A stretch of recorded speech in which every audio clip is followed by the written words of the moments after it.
Aquí te enseño cómo hacer unas albóndigas con calabacitas.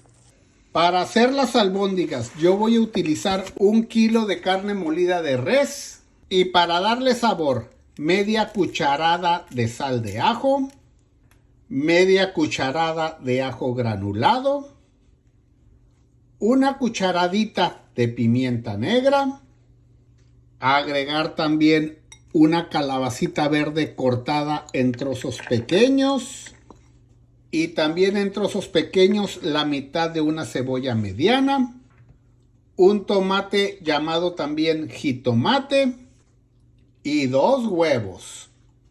Y con las manos bien limpias hay que revolver todo muy bien para que se combinen todos los sabores.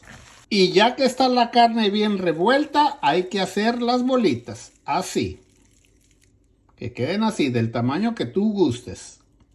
Y aquí ya tengo todas las bolitas hechas. Ahora, en una olla, agregar 3 litros de agua. Y con las manos bien limpias, agregar todas las bolitas. Y ya que las agregaste, no las vayas a mover y esperar a que suelten la espuma. Ya que soltaron la espuma, hay que removerla toda. Y también remover el aceite que hayan soltado. Y ya que lo removiste, agregar 2 tomates también llamados jitomates, la mitad de 1 cebolla mediana y 2 tiras de apio. Subir a fuego alto y esperar a que empiecen a hervir. Ya que esté hirviendo, tapar y cocinar por 10 minutos a fuego mediano. Asegúrate de poner el tiempo 10 minutos a fuego medio, que no se te olvide.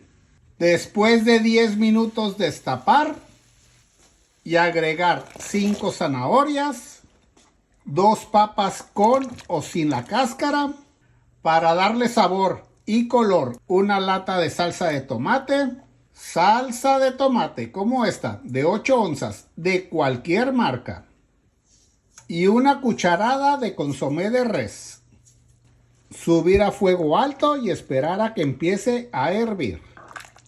Ya que esté hirviendo, tapar y cocinar por 10 minutos a fuego mediano.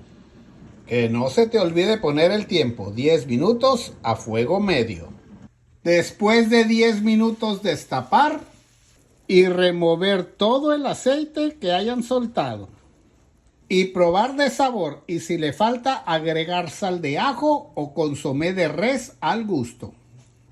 Y para finalizar, 2 calabacitas verdes y 1 racimo de cilantro mediano. Revolver muy bien y esperar a que empiece a hervir. Ya que esté hirviendo, tapar y cocinar por 5 minutos a fuego medio. Y después de 5 minutos destapar y servir. Y así quedaron estas deliciosas albóndigas con calabacitas. Están bien deliciosas para que te animes a cocinarlas. Y asegúrate de acompañarlas con un poquito de limón. Y también acompáñalas con un arroz rojo. También le puedes agregar un poquito de comino en polvo y tu salsa favorita. Y que no se te olviden las tortillas de harina o de maíz. Anímate a cocinarlas. Albóndigas con calabacitas. Saludos a todos. Hasta pronto.